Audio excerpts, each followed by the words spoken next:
Hey everybody, it's your boy Eduardo Jackson, CEO, founder, creator of the Cinema Draft Game. Just a deep sigh because I kind of don't want to be here right now because last night House of Cards dropped and all I can think about is Underwood 2020, Underwood 2024, 2028. 2032. That's all I can think about. So this is probably going to be a short one. We're going to breeze over some of the highlights from the weekend's action, preview this upcoming weekend's talent pool. 2 words for you: Wonder Woman. So yes, let's. As Frank Underwood just beckoned me from the beginning of episode 5, I'm trying to binge as best I can, yet still hold down my professional responsibilities. He is now officially my new daddy. So we gotta get going. Daddy's calling. Daddy's calling. Okay, so all right, so very, very tight race again in the feature presentation. Really do appreciate all the great gameplay out there. I think we might see some familiar faces at the top. And this is one of those weekends where I just kind of threw my hands up. Didn't know what to do. Maybe the pricing was a little too on the nose, but it was just one of those tough weeks where I didn't like any of my call sheets, so I didn't have a lot of confidence or bravado going into into last weekend. And I guess fourth isn't too bad, but really would like to beaten out these guys. Keep seeing these guys at the top. We know it.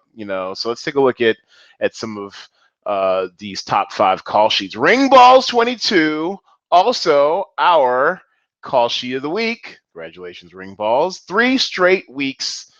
First time since we've had it up there. Aside from me, actually, we are tied. There we go, Ring Balls. We are tied for most consecutive call sheets of the week. If you win again, then you will have the unofficial record for call sheets of the week. So good, keep it up. Keep up the good work. And this is his call sheet of the week. He has a Pirates of the Caribbean headliner stack. He has a 3-pack from Norman, headliner stack from Paris Can Wait.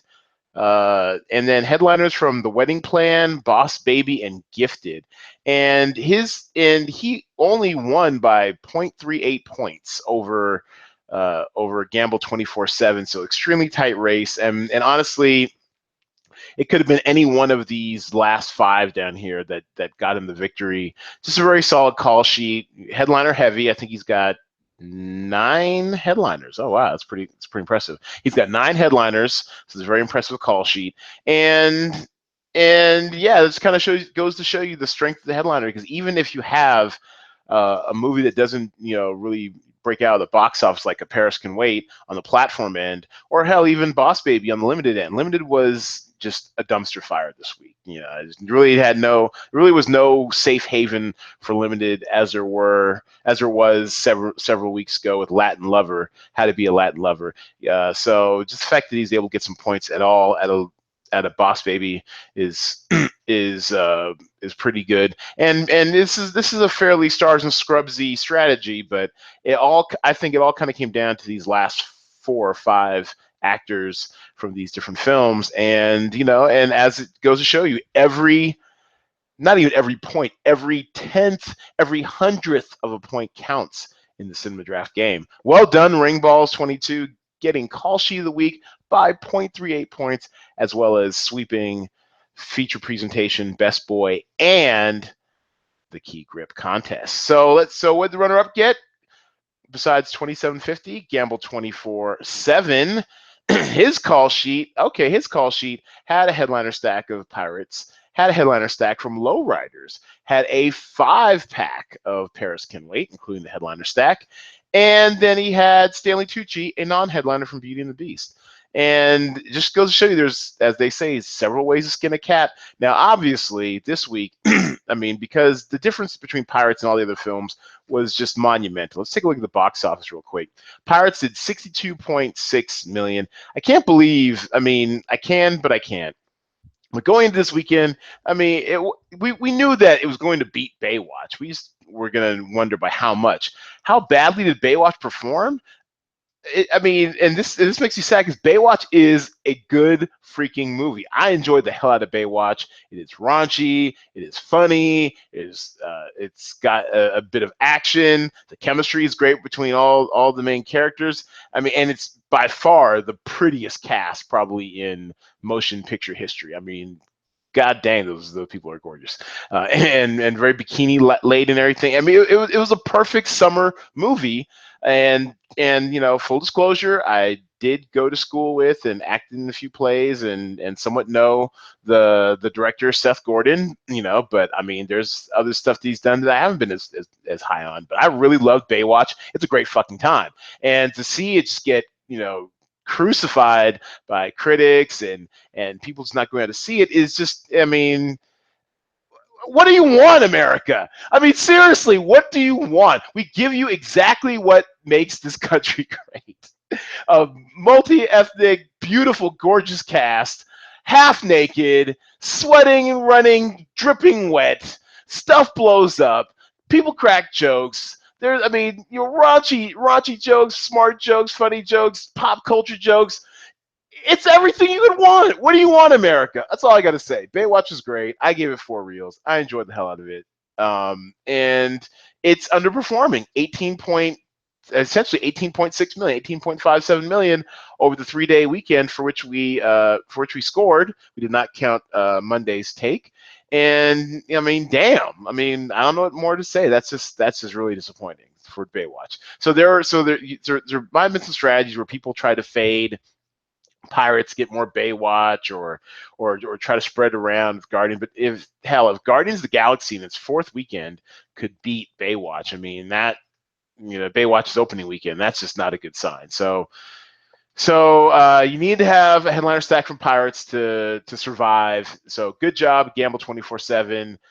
He kind of was leaning into Jay Devlin's advice a little bit. I'm not sure if you actually heard that podcast, but Jay Devlin's a big fan of stacking. You find a movie you like, you stack its actors, and that's exactly what Gamble 24/7 did in this case.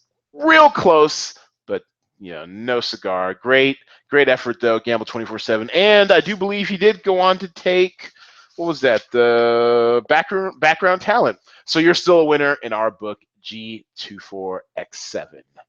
You're a boy. All right. Who else? Michael Vellante. Come on down. Number 3, 219.06 points. He was wow, look at that. He was less than a point and a half off the pace. Good for 3rd and 1875. He also had a headliner stack of Pirates, headliner stack of Lowriders, a 4-pack of Paris Can Wait, non-headliner from Gifted, and Dan Stevens headlining from Beauty and the Beast. So just goes to show you I cannot stress this enough, every point counts. Those headliner points are super crucial. Get them where you can. Having a 9, I do believe, having a 9 headliner call sheet, even though his strategy was a little bit more spread out as far as the different movies for these actors, is what probably got ring balls to the top. I'm not saying you have to I'm not saying you need to add any old actor from any old movie as a headliner to your call sheet, but it just goes to show you that headliners matter. I mean, the difference between the difference between a 6 headliner call sheet and a 9 headliner call sheet in this case this week was about 1.42 points, and it's also the difference between 46.25 and 18.75. Either way, is a good-looking call sheet. Michael Vellante, already one of our strongest players. Very active in the group chat. I'm still keep him in the group chat, y'all. I'm just saying it's open to everybody. You need to get in there because we're getting some high-level intel in there. Just some real. Michael Vellante is a veteran of the movie industry. I think on the exhibitor side, maybe.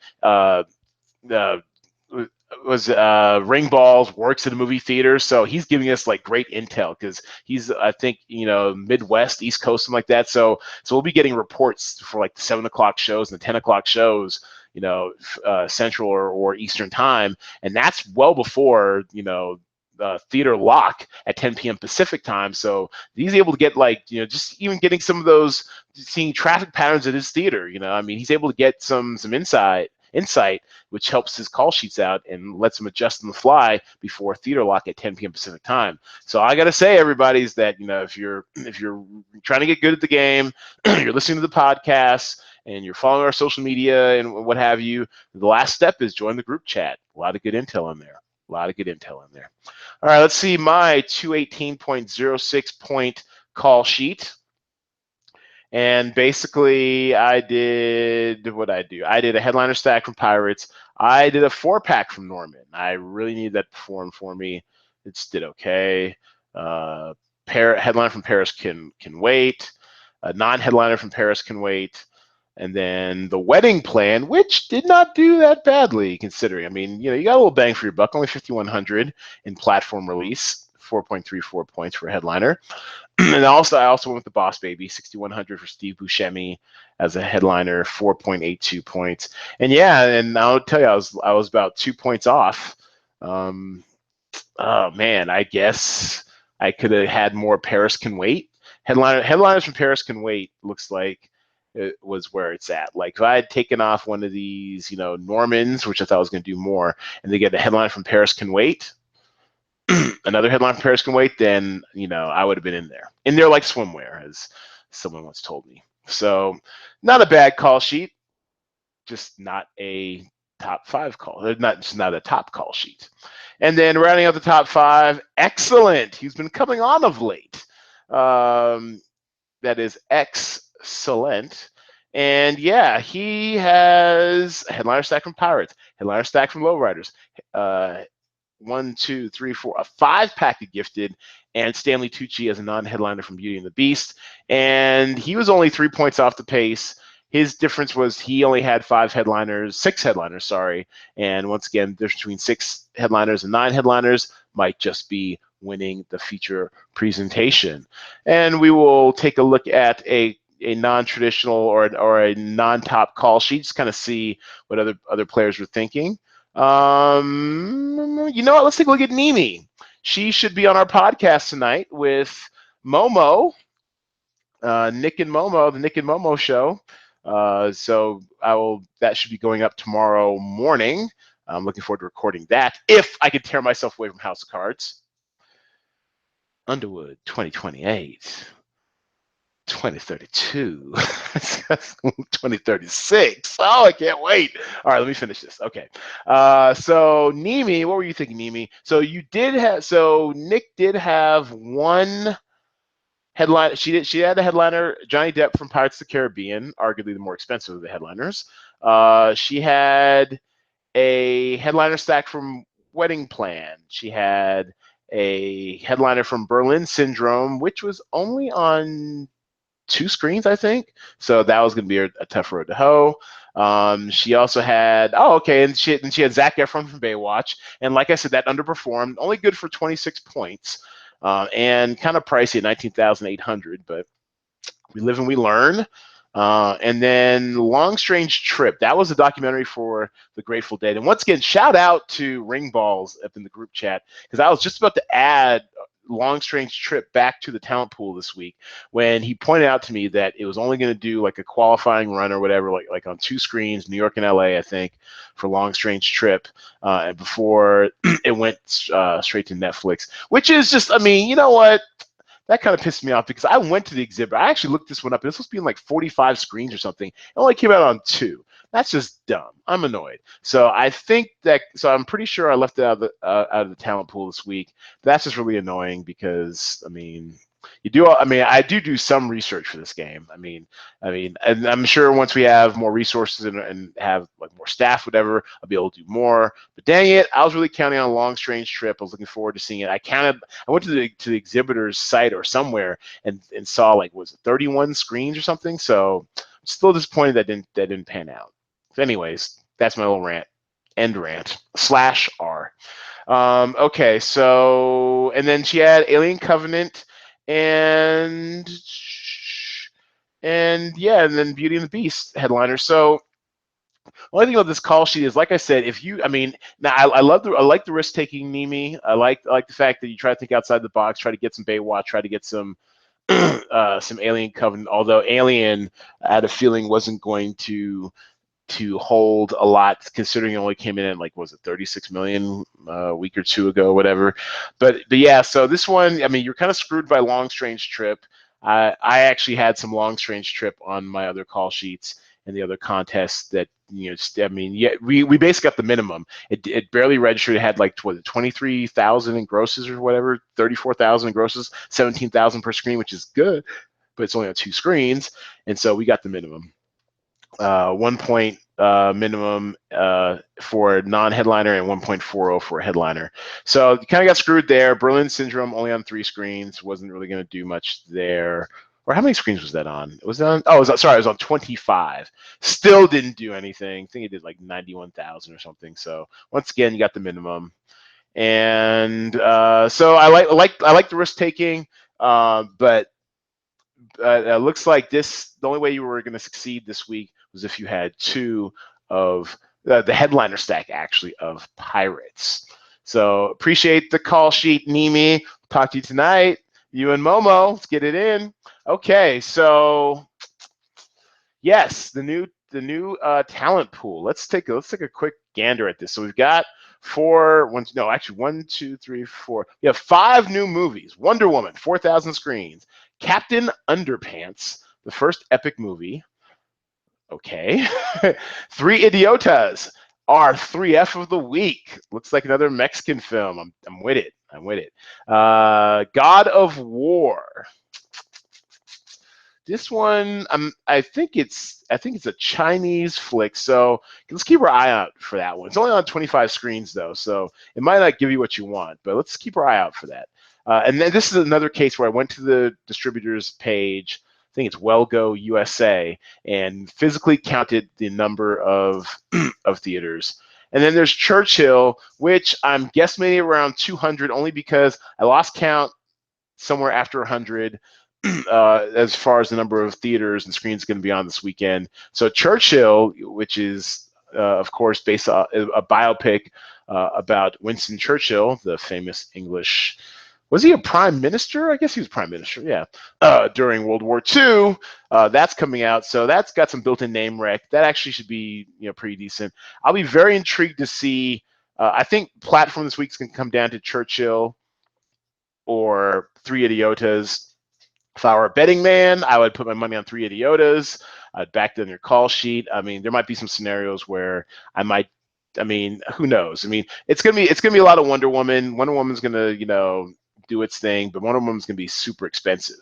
I mean, look at it. Like, there he goes. Look at it. Chris Pine, the cheapest 2 headliners at 34,000, and then Gal Gadot, aka Bay, she's 35,200. So yeah, kind of pricey. Can't really stack it. So I might grab one of the Wonder Womans, and then what do we have for? I think I know what I'm doing too here with Idiot. Yeah, 3 Idiotas is priced up because, I mean, it's on the higher end of platform, 325 screens. It's got Mexico going in its favor. Martha Higareda. Oh man, yeah, Marta Higareda. She's a star. Like, I've seen her name before. And also Vadhir Derbez. I wonder if he's related to Eugenio Derbez, the star of How to Be a Latin Lover. He might be, but just based on Marta Higareda, she's a star in those parts. So I actually like its chances. It could surprise us. It could give us like 1 to 1.2 million. On some sneak attack type shit. So yeah. So I like 3 Idiotas a lot. How much I can get of it, it's anyone's call. So I might look at a max stack there. I might look at with a Wonder Woman headliner, and then figure out my limited release one. But keep an eye out for that. Baywatch, might want to just avoid. It's just going down quickly, which is, the movie is so much fun, y'all. Y'all are just missing out. You're missing out. What else? Captain Underpants actually might not be a bad move. It's alone as far as a new animated release. It's been a while, so you might want to check that one out. Ed Helms headlining 17,200. Kevin Hart, the cheaper of the two, at 17,000. God, Kevin Hart is everywhere. Come out your toaster oven, Kevin Hart. What else? He's even playing poker right now. My lord, slow down, Kevin Hart. Slow down. And by the way, great article on Kevin Hart in Fast Company a couple of months ago. I think he was on the cover actually 3 or 4 months ago. I guess because traffic is terrible in LA, and I know because he used to live in LA for 9 years. He has a van that he gets driven in or whatever.